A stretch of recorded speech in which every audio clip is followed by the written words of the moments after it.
Okay tayo. Okay tayo. Kaya natin to.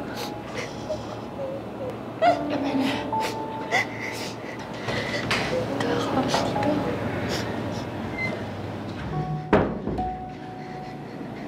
Natawagan ko na ang tita ninyo.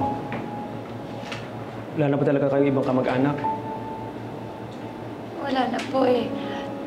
Si Tita Remy po, kaibigan siya ni Nanay, pero siya po yung nagbabantay sa kanya sa ospital.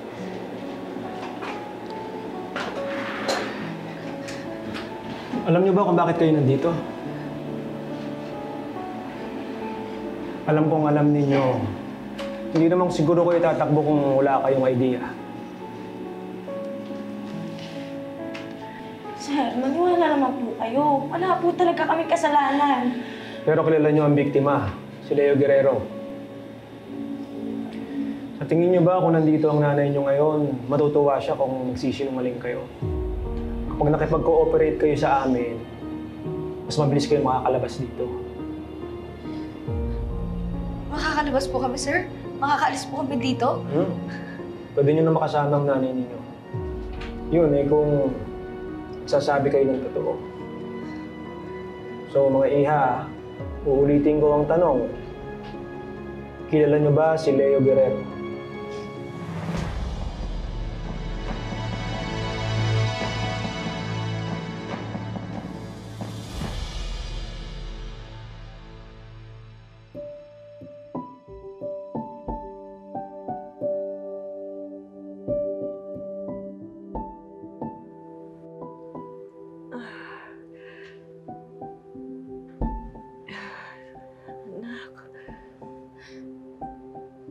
Lena? Anak ko. Lena? Salamat sa Diyos. Salamat sa Diyos.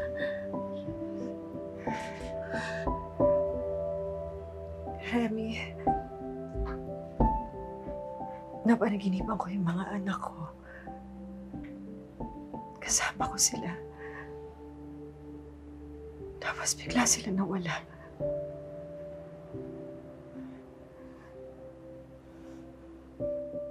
Lena, hindi pa naginip yon. Nandito talaga yung mga anak mo. Umuwi lang. Remy, kailangan ko sila. Sila lakas ko. Oo, alam ko.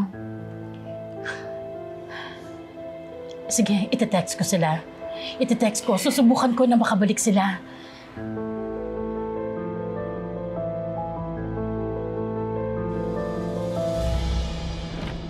Sir, nasa baba ang tsahe ng mga bata. Maiwan ko muna kayo. Excuse me.